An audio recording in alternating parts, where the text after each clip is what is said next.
ఝాన్సీ అనే నేను నా హక్కుల కోసం పోరాడడానికి సిద్ధంగా ఉన్నాను. మరి మీరు? మౌన పోరాటం.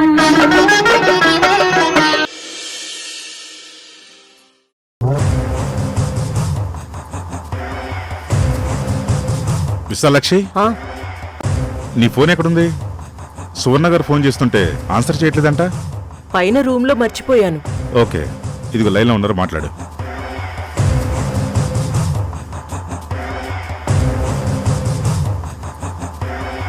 హలో, కిడ్నాప్ అయిన దుర్గ గురించి ఏమైనా తెలిసిందా?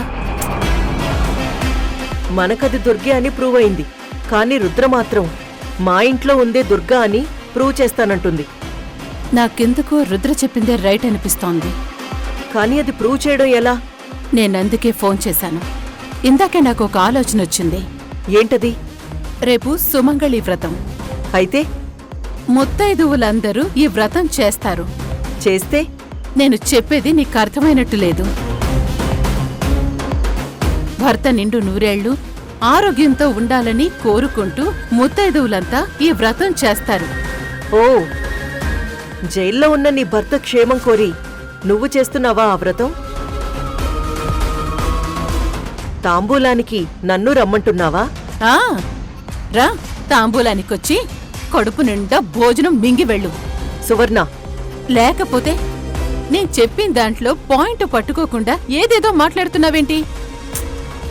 అసలు నువ్వు ఏదేదో చెప్పే బదులు డైరెక్ట్ గా ఆ పాయింట్ ఏదో చెప్పొచ్చుగా. సరే, మీ ఇంట్లో ఇద్దరు ముత్తైదువులున్నారు. నువ్వు, జానకిలా అక్కడున్న దుర్గ. అర్థమైంది సువర్ణ. ఏమర్థమైంది? రేపు మా ఇంట్లో కూడా సుమంగళి పూజ చేయించాలంటావు, అంతే కదా? 100%. నేనేం చెప్పాలనుకుంటున్నానో నువ్వు అదే చెప్పావు. సుమంగళి వ్రతం చేసుకునేవాళ్లు భర్త క్షేమం కోరి హోమం చేస్తారు. హోమం పూర్తయ్యాక అమ్మవారి దగ్గర పెట్టిన పసుపు తాడు తీసుకుని భర్త భార్య మెళ్ళో కడతాడు. రేపు నీతో పాటు కళ్యాణరాముడి క్షేమం కోసం జానకిగా ఉన్న దుర్గని కూడా వ్రతం చేయమని చెప్పు. ఓ, అంటే రేపు వ్రతమయ్యాక నేను విశాలాక్షి మెడలో తాళి కడతాను, కళ్యాణరాముడు ఆ దుర్గా ఉరఫ్ జానకి మెడలో తాళి కడతాడనమాట. సువర్ణ, ఏం ఐడియా చెప్పావు సువర్ణ? ఇది కదా శత్రువుని గురి చూసి పొడవడం అంటే. కానీ ఒకవేళ వ్రతం చేయటానికి ఆ అలియాస్ దుర్గ ఒప్పుకోకపోతే తను దుర్గా అని అర్థం. ఒకవేళ తనెవరూ బయటపడకూడదని ఒప్పుకుంటే? అప్పుడు కళ్యాణరాముడితో ఖచ్చితంగా తాళి కట్టించుకోవాలి.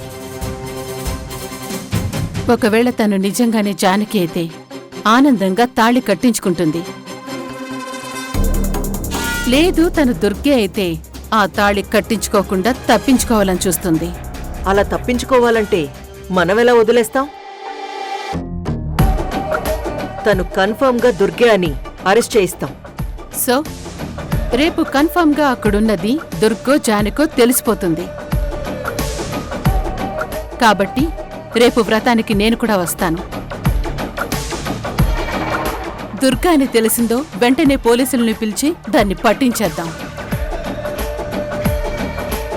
వెంటనే వెళ్ళి అలియాస్ దుర్గకి చెప్పు, రేపు సుమంగళి వ్రతం చేస్తున్నాము అని. ఓకే, సరే, రేపు మీ ఇంట్లో కలుద్దాం. బాయ్. Okay, bye.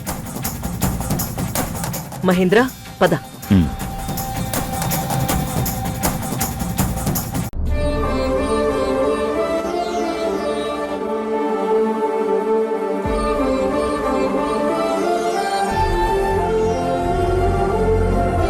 జాగ్రత్తగా నడు. కళ్యాణరామా, ధైర్యంగా నడవరా, బాగా నడు. తొందరగా నడిచేసి చక్కగా అయిపోవాలరా, నీకు బాగైపోవాలరా. ఖచ్చితంగా బాగైపోతుంది. మీరేం దిగులు పెట్టుకోకండి.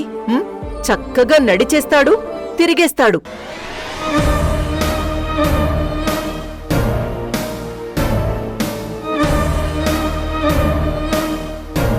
ఏంటలా చూస్తున్నారు? నేనేమి వెటకారంగా అనడం లేదు. నిజంగా మనస్ఫూర్తిగా కళ్యాణరాముడికి బాగైపోతుందనే చెప్తున్నాను. అవును, ఈరోజు విశాలాక్షి చాలా పెద్ద ఫేమస్ స్వామీజీని కలిసింది. ఆయనకి కళ్యాణరాముడి గురించి చెప్పి వెంటనే అతను బాగవ్వాలని అడిగింది. దానికి ఆయన చాలా గొప్ప పరిహారం చెప్పారు. పరిహారమా? అది మీరు కళ్యాణరాముడి గురించా? అవును, మంచి మనసుతో భర్తని పూజించి గౌరవించే మహాసాధ్వి లాంటి ముత్తైదువు తన భర్తకి అంతా మంచే జరగాలని కోరుకుంటూ సుమంగళి వ్రతం చేస్తే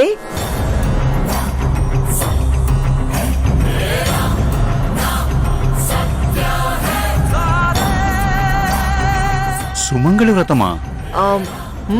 సుమంగళి వ్రతమే.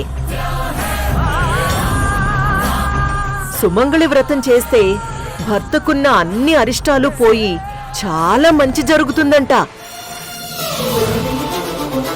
అనారోగ్యం పోయి పూర్తి ఆరోగ్యం వస్తుందంట. ఎవరు చేయాలి ఈ వ్రతం? ఎవరేంటి సౌందర్య, నా కోసం నా భార్య విశాలాక్షి చేస్తుంది. మరి మీ అమ్మ మీ నాన్న కోసం వ్రతం చెయ్యాలి కదా. వ్రతమే కదా, చేసేస్తుంది. ఇందులో ప్రాబ్లం ఏముంది?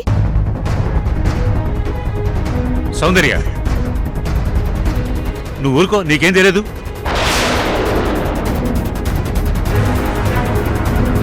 ఏంటి సౌందర్య ఏదో తప్పు మాట్లాడినట్టు దీన్నరుస్తున్నావు? ఎందుకలా కంగారు పడుతున్నావు? కంగారా? అదేం లేదే. జానకిని చెయ్యమనేది ఏదో వ్రతమే కదా. ఏదో నిప్పుల మీద నడవమన్నట్టు, అగ్నిలో దూకి అగ్నిపునీతమన్నట్టు ఎందుకు అలా టెన్షన్ పడిపోతున్నారు? అలాంటిదేం లేదు, అలాంటిదేం లేదు. కానీ ఇప్పుడు అలాంటివన్నీ ఎందుకు అంటున్నానమ్మా? అదేంటి మంచి చేయమంటే ఎందుకంటావ్? ఓ జానకి, వచ్చావా? చూడు, నేనిన్ని రోజులు మీకు చెడు చేస్తున్నానని నన్ను తిట్టారు, నా భర్తని కూడా తిట్టారు. నువ్వు మాలో మార్పు రావాలని ఆ కొరడాతో కొట్టావు కూడా. సరే, ఇన్ని రోజులకి నాకు బుద్ధొచ్చి నేనేదో మంచి చేద్దామని చూస్తుంటే ఇదిగో చూడు, మీ మావయ్య అడ్డం పడుతున్నాడు. ఇప్పుడు నీలో ఏం మార్పు వచ్చింది? మా మావ ఎందుకు అడ్డుపడుతున్నారు? అదే జానకి, నువ్వు కళ్యాణరాముడికి త్వరగా బాగైపోవాలని, అతను లేచి నడిచి నార్మల్ అయిపోయి ఆఫీస్కి వెళ్లాలని ఏదేదో కోరుకుంటున్నావు కదా. కోరుకోవడం కాదు, దానికోసం పాపం చాలా కష్టపడుతుంది కూడా. అందుకే నీ కష్టం చూడలేక నేను స్వామీజీని కలిసి నీ గురించి చెప్పాను. కళ్యాణరాముడికి ఎలాగైనా బాగైపోవాలని చెప్పాను. దాంతో ఆయన నీతో సుమంగళి వ్రతం చేయించమన్నాడు.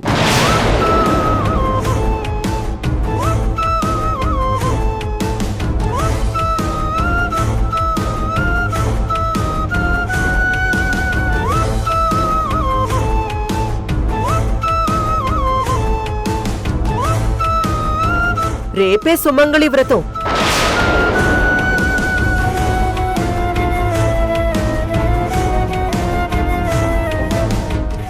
స్వామీజీ చెప్పిన తర్వాత మహేంద్ర జీవితం బావుండాలని నేను కూడా ఆ వ్రతం చెయ్యాలని డిసైడ్ అయ్యాను. కళ్యాణరాముడి జీవితం బావుండాలని నువ్వు కూడా ఆ వ్రతం చేస్తావని చెప్తుంటే ఇదిగో ఈ ముసలోడు సారీ, అలవాట్లో వచ్చేసింది. మా డాడీ వద్దంటున్నాడు, ఇలాంటివి ఇప్పుడెందుకు అంటున్నాడు. ఏం దుర్గా, నువ్వు చెప్పు.